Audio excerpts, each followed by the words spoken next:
has made Sean Combs a little bit nervous. To me on that when you said, yeah, he looked like the gay homie. I didn't know what you were talking about. If you No, I wouldn't go to. Do you think this might be too early? Much detail he could go into about his testimony.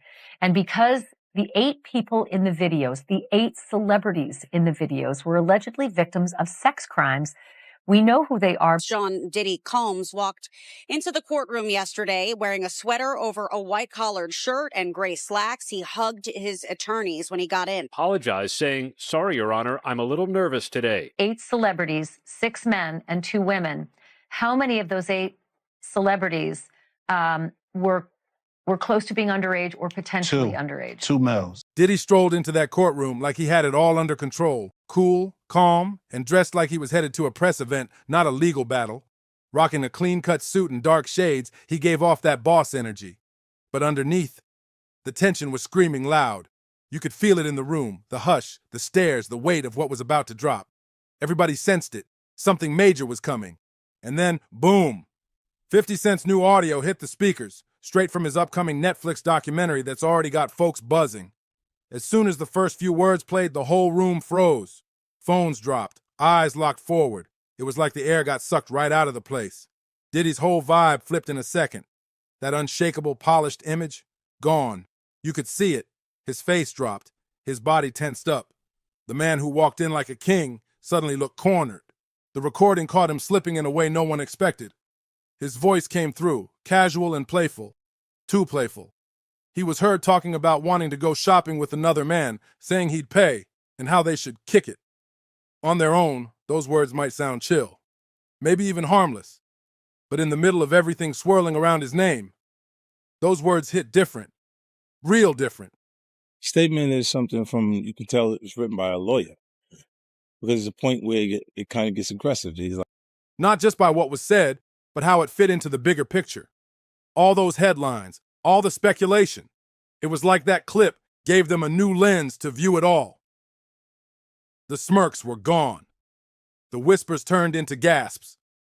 Diddy sat there, caught off guard, probably replaying those words in his head, realizing just how deep this rabbit hole might go. Gasps filled the courtroom. Some people looked straight up stunned.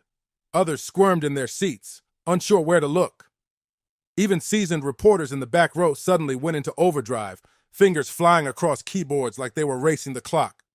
They knew right then this was the story that would dominate every headline. And Diddy's team? They looked just as blindsided as the rest of the room. No one expected that clip to surface, not like that. The energy flipped instantly. The tension? Thick. Every eye locked on Diddy, waiting. At first, he froze, staring straight ahead like he didn't even hear it. No blink, no twitch. But as the judge gave the green light to keep the audio rolling, you could literally see him start to crack. His jaw clenched tight, hands gripping the edge of the table like he was holding himself back. Then boom, he exploded. Out of nowhere, Diddy jumped up, yelling across the courtroom. His words came fast, messy, heated, full of rage. He pointed fingers, his voice rising, trying to shut it down. "This is taken out of context," he barked. He claimed 50 Cent chopped the footage just to humiliate him, accusing him of twisting everything. The judge slammed the gavel, calling for order, but it was chaos. His lawyers rushed in, trying to calm him down, but the damage was done. That cool, composed image shattered on the floor. Various charges against him. The 3 main ones are racketeering, basically extortion, sex trafficking, and the transportation of people across state lines. And here's the wild part. This wasn't just some documentary. That Netflix project, it was a setup from the start. 50 Cent played it smart. Dropping the series right when Diddy was under legal fire wasn't a coincidence. It was a calculated hit. He knew what he was doing, and he did it with precision. As both the producer and narrator, 50 made sure the documentary wasn't about praise or legacy.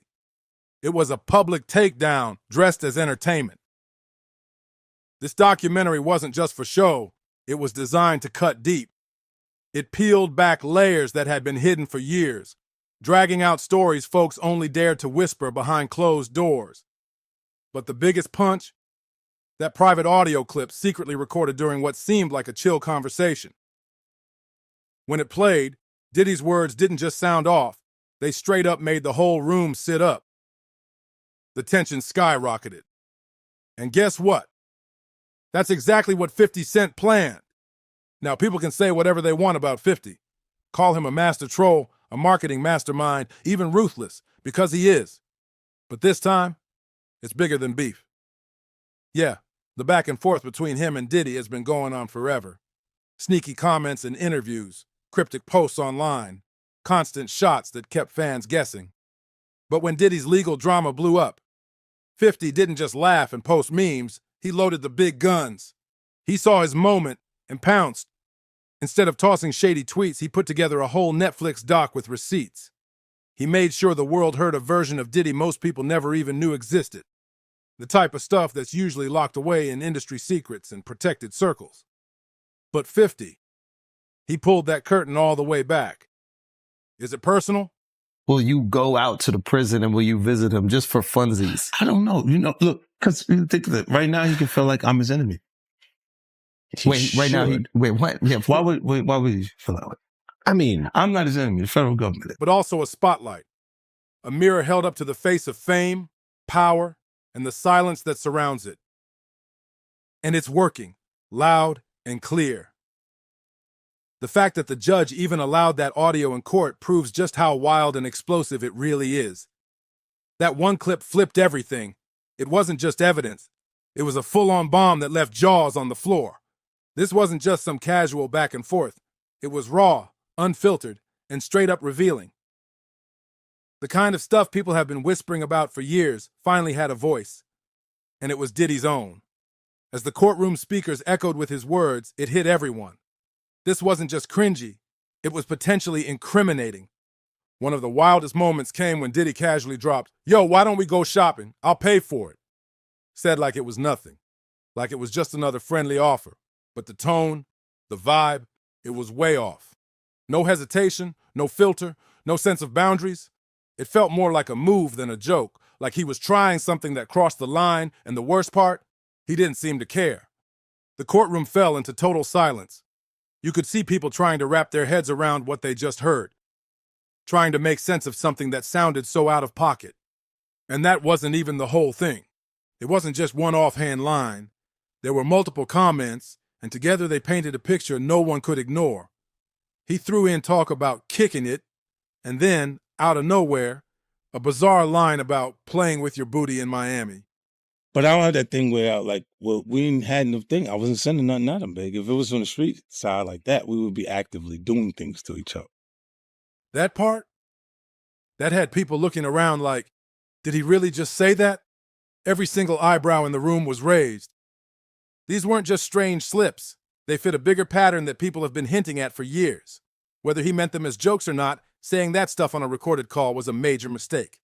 Especially now with serious accusations already circling his name, this kind of content only adds fuel to the fire. By the end of it, the courtroom wasn't just buzzing, it was shook. People weren't just questioning his choices. They were starting to believe the rumors might actually be real. This tape didn't just dent his image, it cracked it wide open. But this audio, it changed everything. It gave the public something real, something they could actually hear for themselves. No more guessing, no more whispers behind the scenes. This was straight up evidence that started connecting dots folks had been trying to piece together for years. And it didn't just float in the air, it hit hard, especially when you look at all the bigger accusations around Diddy's name. The way he talked in that clip, casual, careless, like boundaries didn't exist. That's exactly what people have been accusing him of for ages. Toxic behavior, power games, manipulation in the music game. And now, it wasn't just people talking, it was proof, live and raw, for the world and the courtroom to hear. Diddy couldn't control the story anymore. The tape did the talking. The second that audio got introduced at trial, the entire room felt the shift. It wasn't just a dramatic moment, it flipped the whole case upside down. The prosecution suddenly had something solid, something that cut through all the talk. Before this, most of the case was floating on allegations and rumors. But now, Diddy's own voice was pushing the story forward. Those casual, inappropriate comments weren't just weird, they gave the prosecution the ammo they needed. they could now say, look, this isn't some random story. This is part of a pattern. And just like that, Diddy's defense got shaky. Now, Fifth, when you continuously call Puff gay, does that No. affect your relationships in Hollywood? I don't call him gay. I said, Let me read it, read. Fifth. That cool image, the usual denial strategy, it couldn't hold up against his own words. And this wasn't just about one off-color line. It was bigger. The audio backed up years of claims about controlling behavior, blurred lines, and that toxic energy folks in the industry had whispered about behind closed doors. Now, the prosecution had a weapon that wasn't just shocking. It was powerful. It showed this case wasn't about a single moment gone wrong. It was about a long-term pattern that couldn't stay hidden any longer. At this point, it wasn't just about the accusations anymore. It was about what that audio really said about Diddy's character. That recording exposed a side of him most people had only guessed at. And now, they didn't have to guess anymore. The consequences hit fast and hard. First off, Diddy's credibility took a major nosedive. His defense team looked completely caught off guard, scrambling to come up with some kind of explanation. But no fancy legal talk could clean up what was already out there. His voice, his words, no filters, no edits. The courtroom was stunned as the audio played. People looked around in disbelief like, is this really happening? And from that moment, Diddy's position in the trial started crumbling. His lawyers tried to spin it, acting like the audio wasn't that serious. But the more they tried to brush it off, the worse it looked. Their weak attempts only made the prosecution's case look stronger. The damage control came fast. A public statement from Diddy's team, claiming the audio was taken out of context, saying it didn't reflect his true intentions. But honestly, that explanation fell flat. Anyone watching the trial could see the truth. The damage was already done. The audio didn't leave much space for excuses. It was raw, it was real, and it pulled back the curtain on how Diddy really interacted with people. And when that courtroom moment exploded, the media went wild. News outlets, blogs, entertainment sites, they all jumped on it. The story spread like fire. That leaked audio became the centerpiece of every headline. Clips of Diddy's voice were played over and over again with experts and talking heads dissecting every word. People were glued to their screens, watching the courtroom chaos unfold in real time. Could be a life sentence. The sex trafficking is 15 years minimum, and the transportation for prostitution purposes is 10 years minimum. So it wasn't just a legal bombshell, it became a full-blown media circus. Diddy wasn't just on trial in court anymore. He was on trial in the court of public opinion, too. This wasn't just some court drama anymore. It had turned into a full-on spectacle that had everybody talking. The streets were buzzing, social media lit up, and people couldn't stop watching. It wasn't just what was said in the audio. It was the fact that someone like Diddy, who had always seemed untouchable, was now standing in the spotlight, facing serious allegations that couldn't be brushed off. The reaction, wildly split. Fans, celebs, and insiders all jumped in with opinions. Some heated, some heartbroken. Loyal fans came out swinging, saying the audio was just another hit job from haters trying to bring a legend down. These are folks who've rocked with Diddy for decades, and they refused to believe he'd do anything foul. They were holding tight, convinced this was just noise from the opposition. But on the flip side, some fans felt completely blindsided. That audio hit them hard. It was like watching your hero fall from grace. For them, this wasn't just a court case, it was personal. Years of rumors suddenly felt real, and that sense of betrayal ran deep. Social media was flooded with shocked reactions, long posts, and disappointed fans speaking out, questioning everything they thought they knew. And it wasn't just the fans talking. The industry had something to say, too. There's really no deal that the U.S. Attorney's Office can offer, and it's certainly not one that Diddy will accept. It would involve decades in federal prison. We're talking about mandatory minimum sentences of 10 years for both the drug charges and the sex trafficking. Artists started picking sides. Some backed away real quick, putting distance between themselves and Diddy. Others tried to stay neutral, offering vague support without saying too much. The music world is tight, and when one heavyweight goes down, everybody feels it. Some artists who had beef with Diddy in the past were like, told you so, using the moment to validate years of tension. Meanwhile, those still tied to him, professionally or personally, kept it cautious. No one wanted to speak too soon and get caught in the storm, but the silence from some big names, that said a lot. This wasn't just about Diddy anymore. It had ripple effects across the entire industry. Social media went crazy. The second the courtroom chaos hit the internet, platforms like Twitter, Instagram, and TikTok lit up with reactions. Memes dropped within minutes. Videos, hot takes, conspiracy threads, feeds were flooded. Everybody had something to say, and every post just poured more gas on the fire. People were either decoding the audio word for word or cracking jokes that went viral in seconds. This is how it goes in the internet era. One clip, one outburst, and suddenly it's everywhere. Instagram stories, TikTok stitches, live reactions, boom. The drama spread like wildfire. Diddy's courtroom explosion turned into a full-on cultural moment. And with social media leading the charge, the traditional media couldn't help but follow. Headlines multiplied. Commentary shows went in, and the case stayed front and center in public conversation. And while the drama unfolded, one thing was clear. This wasn't just a legal story. It was the latest chapter in one of the longest-running feuds in hip-hop, Diddy versus 50 Cent. This beef ain't new. It goes way back, nearly 2 decades deep. It all started in the mid-2000s when 50 Cent was at the top of his game, dropping chart-topping albums and calling out anyone who crossed his radar. And Diddy? I don't know. I hope things are all right for him internally. Speaking on? I mean, at the crib. Because in the statement they mentioned this. Oh, you talking Jay? Already a major power player in the music biz, but that made him the perfect target. 50 launched straight-up verbal attacks, making it known he had zero respect for the mogul. No subtle shade, just direct shots. From there, the rivalry grew into one of the most talked-about feuds in the industry. Diss tracks flew, interviews turned messy, and social media became their personal battlefield. Fans took sides, and artists picked alliances. Every few years, the beef would flare up again, keeping their names tied together in the headlines.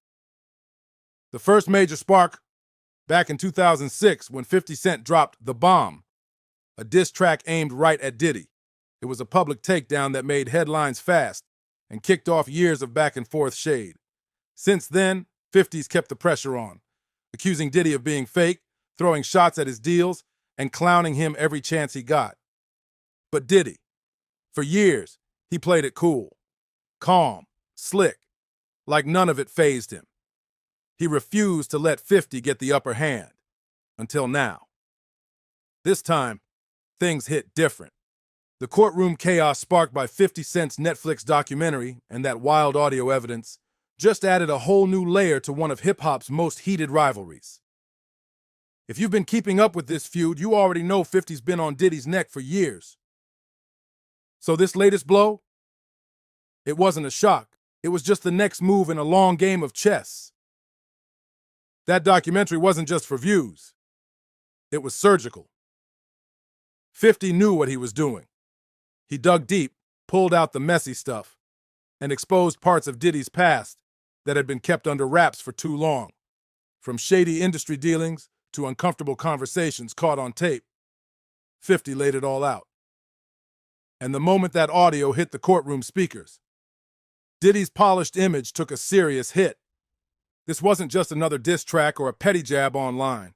This was a public spectacle that put Diddy in the hottest seat he's faced in years. For someone used to brushing off critics and playing it cool, this one was different. He couldn't just laugh it off or spin it with a statement, not when the world was watching and listening. Meanwhile, 50's been strategic with it all. Timing the documentary release to line up with Diddy's legal troubles? That wasn't luck. That was a calculated move to shake the game. And it worked. Whether you think 50's out for justice or just taking shots, one thing's clear. He's not letting up anytime soon. But now we want to hear from you. What's your take on this whole situation? Do you think Diddy's reputation can recover? Or is this the beginning of the end for his public image? Drop your thoughts in the comments, hit that like button, smash subscribe, and don't forget to share this with someone who needs the tea. See you on the next one. This drama is far from over.